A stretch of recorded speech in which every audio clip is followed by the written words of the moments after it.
Bueno, para comenzar, primero agradecer a la exponente de esta segunda jornada de la formación de voluntarios WENUI. Esta conferencia la va a dirigir Ana María, que bueno, es una profesional que se ha desempeñado con amplio tiempo en la trayectoria de lo que es la psicología, el campo de la psicología. Ella es psicóloga clínica de la Universidad de Academia de Humanismo Cristiano, trabaja en el Hospital Psiquiátrico Horvitz, Barak, en evaluación neuropsicológica y también trabaja en arte terapia. Así que muy agradecido, la verdad, de haberse sumado a esta iniciativa de una organización de la sociedad civil que trabaja con niños y niñas de la red Sename. Luego de este puntapié inicial, le dejo la palabra para que inicie la jornada de formación de voluntarios. Muchas gracias, Ana María. Primero que todo, también buenas noches a todas y a todos los que están en este encuentro. Agradecer a Francisco y al equipo de WENUI que me invitó. Por supuesto, felicitarlos a cada uno y a cada una de ustedes por pertenecer a esta agrupación que presta un apoyo tan importante a tantos niños y niñas. Y bueno, espero, como les decía, aportarles un poquitito con esta clase. Entonces, este primer PPT, esto solamente para hacer un recordatorio un poquitito, ¿verdad? Dice acá, dice que la psicología es una ciencia, porque tenemos que pensar que estamos hablando de la psicología del desarrollo, que se ocupa del estudio del comportamiento de las personas, como una definición bien básica, bien general, pero que nos sirve para orientarnos un poquitito.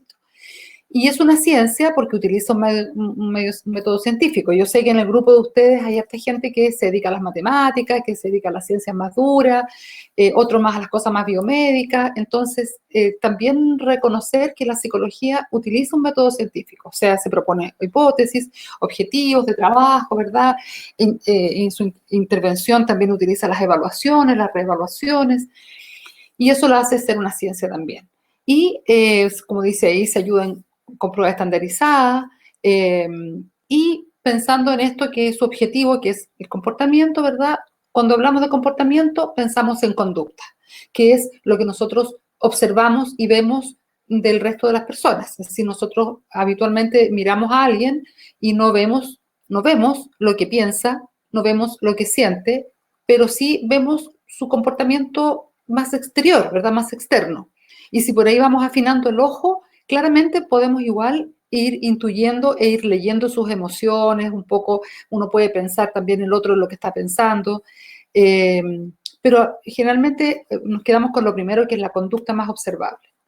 Y por supuesto que la psicología abarca las diferentes dimensiones de los seres humanos, que son las áreas afectivas, conductuales, cognitivas y sociales. Sería una ciencia muy pobre si solamente se quedara en lo conductual. Tiene que hacerse cargo de estas otras áreas que son constituyentes del ser humano. Bueno, la psicología del desarrollo está orientada principalmente, ¿verdad?, a observar y explorar todo lo que tiene que ver con la primera infancia, con la niñez, que es lo que viene después de los primeros años de los niños más pequeños, la adolescencia, porque después de la adolescencia viene lo que se llama ya la juventud. Y después de la juventud temprana viene la juventud más madura, después la etapa ya más adulta, adulto joven, y por supuesto después vienen los adultos mayores, la vejez, y para cerrar el ciclo vital, ¿verdad?, que cierra con la muerte. Pero la psicología del desarrollo principalmente se piensa como en esta disciplina que se preocupa de estas áreas, de estas tres segmentos que yo tengo acá consignados. Hay algunos autores, porque aquí hay que pensar en algunos autores al tiro. Uno habla de psicología del desarrollo y uno piensa al tiro en Piaget, por ejemplo, Jean Piaget. Entonces hay algunos autores como post-piagetanos, ¿verdad?, que también se han preocupado de etapas como del adulto joven, también como pensando que este desarrollo continúa. Piaget dijo que cuando se llegaba como que al término de la adolescencia se alcanzaba una meseta. Y los post-piagetanos, por supuesto, han aportado otras cosas también. pero para nuestro interés nos vamos a preocupar de estos elementos. Hoy día nosotros vamos a hablar no de todos, no de estos tres, sino que de algunos. Y bueno, y estos aspectos y estas etapas están cruzados por los aspectos afectivos, cognitivos, sociales, tanto en la niñez como en la adolescencia. Nosotros al hablar de desarrollo, ¿de qué estamos hablando? Primero, tenemos que pensar que el término desarrollo hace alusión a algo que está en movimiento, que es dinámico, a algo que está en evolución, con cambios, con procesos implícitos. El desarrollo no es algo plano, no es algo uniforme, ¿cierto? Es algo que va matizándose con diferentes elementos de la vida del individuo. Y por supuesto la psicología ha tomado la psicología del desarrollo como uno de sus también áreas de estudio. El desarrollo, de alguna manera, implica cambio, como lo decíamos recién, ¿verdad? Pero a su vez, continuidad. Es decir, las personas nos desarrollamos y vamos cambiando, pero por otro lado vamos manteniendo una continuidad que tiene que ver con nuestra identidad. Es decir, nadie podría decir que alguien cuando cumple 70 u 80 años no tiene nada de aquel que fue a los 15 o a los 10. Si bien es cierto, fue cambiando y se fue enriqueciendo o también fue perdiendo cosas en el camino, hay cosas que vienen desde el pasado, que vienen desde que las personas nacemos, ¿verdad? Incluso podríamos decir desde antes. Entonces hay una cosa continua que es una impronta muy potente que tenemos los seres humanos, pero dentro de esa continuidad también tenemos matices, cambios, etcétera. Y cuando hablamos de desarrollo, habitualmente hablamos de dos tipos. Hablamos de desarrollo cuantitativo y cualitativo. Cuando hablamos de desarrollo cuantitativo, tenemos que pensar inmediatamente en algo que es un aspecto medible y observable. Entonces, ¿qué pensamos ahí? Por ejemplo, decimos desarrollo y pensamos en talla, peso, la cantidad de palabras que los niños empiezan a manejar, que al principio balbucean un par de cositas y ya a los 2 o 3 años tienen un lenguaje mucho más rico, con mucho más palabras, ¿verdad? Es cuantificable, las podemos contar, las podemos numerar. La talla, el peso, obviamente que también. Sin embargo, el desarrollo cualitativo, hay una imagen así un bonito de lo que es medible, ¿verdad? Pero el desarrollo cualitativo habitualmente no es así. O sea, claramente está más escondido y no es observable de manera directa, de manera evidente. Por ejemplo, si yo tengo dos niños o dos personas frente a mí, yo no puedo saber cuál de las dos es más inteligente que la otra. O cuál es más hábil para una cosa que para otra, o cuál tiene mejor memoria que la otra. Esas cosas, esas características, esas capacidades, las voy a averiguar solamente en la medida que yo me dedique a explorarlas mediante ciertos instrumentos, ciertas test, qué sé yo, elementos que me permitan obtener algún rango y alguna medida, pero no está tan a la vista, ¿cierto? Tampoco lo que sentimos o lo que estamos pensando. Son cosas que están más ocultas en este cambio, en este camino del desarrollo. Entonces, tenemos que pensar que el desarrollo se da en esta mezcla entre lo cuantitativo y lo cuali. No podemos dejar de lado, cuando hablamos de desarrollo, el término de maduración, porque la maduración es un componente también del desarrollo, ¿cierto? Y cuando hablamos de maduración, lo vinculamos con algo más biológico. Entonces, decimos que la maduración es esta capacidad plástica, es decir, flexible, que tiene el potencial genético. Todas las personas venimos con un potencial genético, venimos con una carga genética heredada de nuestros padres, de nuestros abuelos, y vamos replicando ciertas cosas, ¿verdad? Pero este material y esta capacidad es plástica, es decir, también se puede ir adaptando, puede ir mejorando, se puede ir potenciando. Entonces, no todo niño o niña que nace y que viene a lo mejor con una carga genética tal vez un poco limitada por ciertas condiciones desfavorables que tuvieron sus padres, no significa que esa persona va a tener, ese niño o niña va a tener el mismo comportamiento en el futuro, porque ese potencial genético se puede de alguna manera estimular. Entonces, eso es muy interesante, porque eso también nos hace seres adaptables al ambiente, si no nos vamos a ir quedando fuera. Es decir, lo que está pasando ahora, ¿verdad?, con esta pandemia, seguramente en un tiempo más van a empezar a salir todos los estudios que tienen que ver en cómo las personas hemos sobrevivido a esta pandemia no solamente en lo biológico, no solamente en lo corporal, en nuestras vías respiratorias, que es donde este virus afecta, sino que en nuestras formas de relacionarnos, nuestras formas de vivir. Ah, perdón. Se escuchó algo por ahí. Entonces, vamos a haber evolucionado, y eso significa que nos aprendimos a adaptar durante este tiempo. Y esa adaptación tiene que ver con que tenemos elementos flexibles. Bien, como decía, la maduración está ligada a aspectos biológicos, por ahí lo vamos a dejar, ya lo vimos. Y también pensar de qué depende el desarrollo humano. Y el funcionamiento humano depende como de dos grandes cosas, del comportamiento biológico, que ya sabemos que viene en esta carga genética, y por otro lado, a las experiencias únicas del individuo. Las personas somos todas diversas, todas distintas, aunque tengamos una estructura corporal igual, en el sentido que todos tenemos hígado, tenemos cerebro, tenemos corazón, por supuesto, igual físicamente todos somos distintos, pero tenemos estructuras que son transversales, o sea, ningún ser humano no tiene corazón o no tiene pulmones, ¿cierto? Sin embargo, en nuestras experiencias de vida, nos marcan muy profundamente y tienen que ver con nuestro aprendizaje, tienen que ver con el entorno, tienen que ver con lo social. Entonces, estas dos variables se cruzan muy íntimamente y finalmente dan origen al que cada uno es con sus características absolutamente particulares. Entonces, por supuesto que lo que dije recién, estos elementos están en interacción. No podemos decir que solamente el crecimiento biológico por un lado y la experiencia única del individuo por otra. Necesitamos un sustrato biológico donde esta experiencia también se plasme. Y viceversa, el sustrato biológico requiere de una experiencia para que se exprese algo más que no sea nuestro comportamiento celular, digamos, ¿cierto? Pensar que, no olvidar que los seres humanos y los niños, ¿verdad?, no crecen en el vacío, crecen en un contexto, y ese contexto habitualmente es un contexto familiar, social, político, histórico.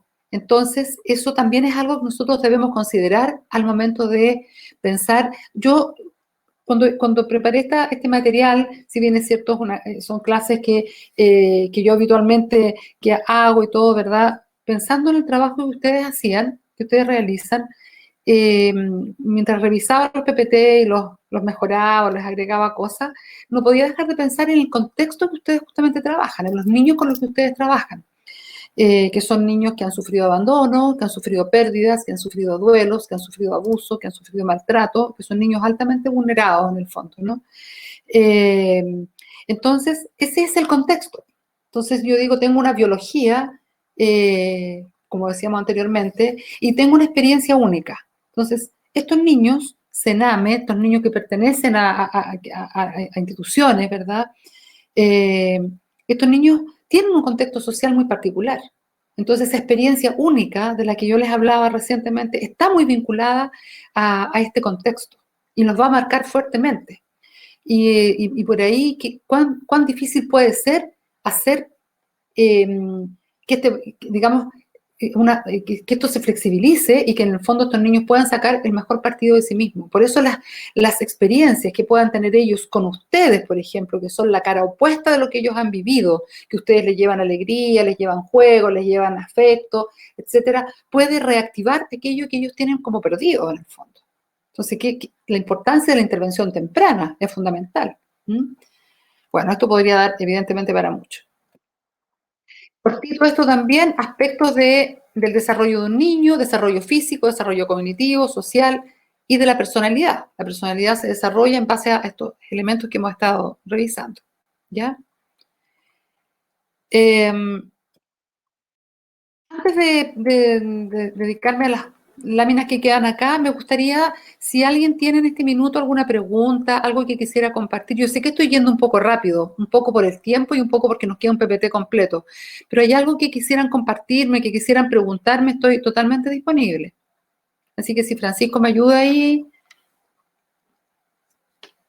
Sí, chiquillos, si alguien quiere hacer alguna pregunta, por favor habilite el micrófono sin vergüenza y puede realizar la consulta pertinente al respecto.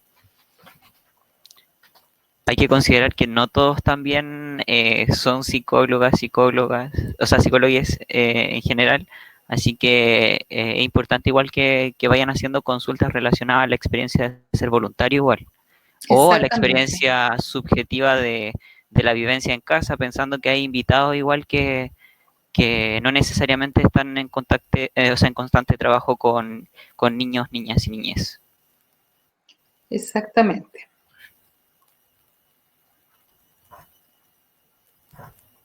Ahora entiendo que también de pronto nos surjan las preguntas al tiro, así que igual pueden ir anotando alguna cosita en el camino y que de repente por ahí quieran preguntar, ¿ya? Sí. Ana María, ¿se puede ocultar la barrita de abajo? Ah, Sí, es donde dice ocultar. sí, en esa. Ya, Perfecto. Yo creo que continúo. Sí, sí, vamos continuemos. a seguir, ¿ya? Perfecto. Bueno, aspectos del desarrollo de un niño. Estas son cosas como bien genéricas, ¿ah? Bien generales, ¿ya? Crecimiento óseo y muscular, desarrollo cerebral, los sentidos también se vuelven mucho más finos, mucho más sofisticados, ¿verdad?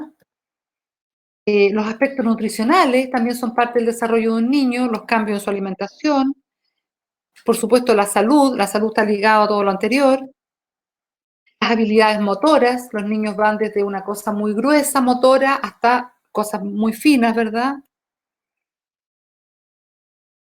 En el aspecto cognitivo, cognoscitivo, en el fondo cómo los niños conocen, las niñas conocen, está todo lo que tiene que ver con el aprendizaje, la capacidad de aprender, la capacidad la capacidad de aprendizaje está ligada, ¿verdad?, a ciertas funciones cognitivas como la atención, la memoria, las funciones ejecutivas, y por supuesto si tenemos un niño saludable, que se ha desarrollado saludablemente, que está sano, etcétera, debiera también ir por un camino más o menos común en el aspecto de aprendizaje.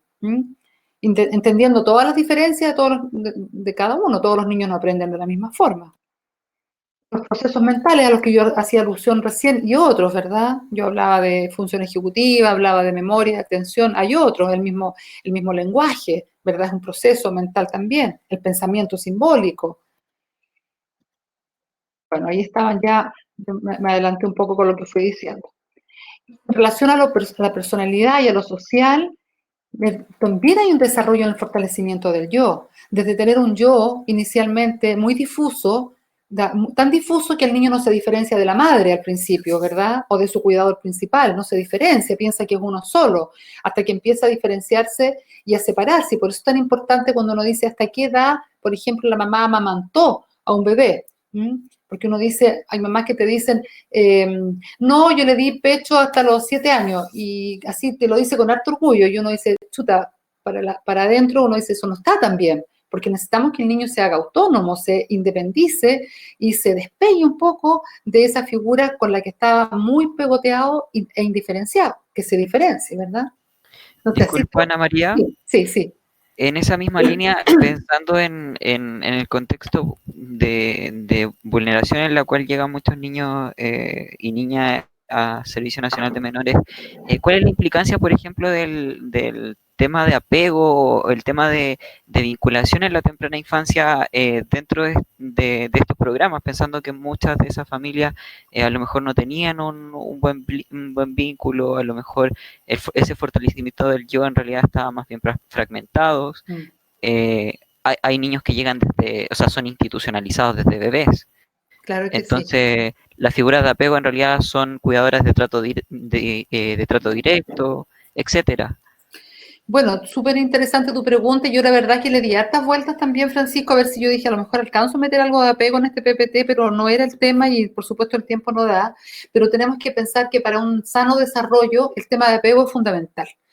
No solamente para el desarrollo psicológico, también para el desarrollo físico, social. O sea, claramente, si pensamos en los niños institucionalizados, al alero de Sename y otros tantos que ni siquiera han tenido, entre comillas, la necesidad de estar institucionalizados, sino que están dentro de casas, de familias que aparentemente funcionan más o menos normales, y resulta que el tema del apego igual está vulnerado, está alterado, y donde no ha habido una figura de apego constante, permanente, eh, y claramente esos niños, por supuesto, tienen un mayor riesgo de tener más patología del área de psicopatología, digamos, del área de la salud mental. Es decir, claramente son niños altamente expuestos a tener problemas de salud mental, mucho más que aquellos niños que han tenido un apego seguro en la primera infancia. Ahora, en el sentido de chicos y chicas que han tenido cuidadoras, que son, ¿verdad?, personas, pero a ellos son sus personas significativas. A eso quería llegar, es decir, la figura significativa es la madre, por naturaleza y por definición, es la madre. Ahora uno puede decir, no, la madre no está, no solamente porque puede haber abandonado al bebé, sino que porque muere en el parto, porque no tiene las condiciones para cuidarlo, y bueno, se transforma la abuela, la cuidadora principal, la tía, el padre, ¿verdad? Entonces, las figuras que vienen a tomar este rol pasan a ser las figuras significativas para ese niño o para esa niña. Ahora, las cuidadoras, las tías, ¿verdad? Muchas veces son personas con alta rotación también en estos centros. Entonces, a los niños les cuesta hacer un apego seguro, organizado, y hacer un apego más desorganizado, lo que también conlleva en el futuro patrones de psicopatología. Entonces ahí es muy importante el cómo el hogar específico en el que está, porque los hogares además son todos distintos, y aunque hay como líneas, protocolos generales igual son distintos, a que las cuidadoras tengan la mayor presencia y sean las mismas durante mucho tiempo. Y cuando no pueden ser las mismas por razones de fuerza mayor, las personas que suplen o por los turnos, las cosas, tengan un comportamiento más o menos parecido para que el niño tenga una estabilidad en el vínculo, de alguna forma, para que ese vínculo no se altere, porque el trastorno vincular es muy grave también para el futuro. Entonces, no es raro que nosotros encontremos a muchas personas de perfil psicopático en la adultez, que si uno mira la historia de la infancia, hay un problema de apego mayúsculo en el fondo. ¿Mm? Entonces, eso, claro, eso nos daría para otro tema, así para otro momento, en profundidad hablar del tema de apego, pero está muy bien lo que tú dices, está totalmente vinculado, totalmente vinculado. Bueno, espero por ahí haber respondido la pregunta. Y para continuar entonces, claro, este fortalecimiento del yo en niños que han tenido una alteración del vínculo es un fortalecimiento súper relativo y fragmentado también, ¿ya? Autoconcepto. O sea, todo lo que viene aquí a continuación podríamos relacionarlo con el tema del apego. O sea, el tema del apego es fundamental, es básico.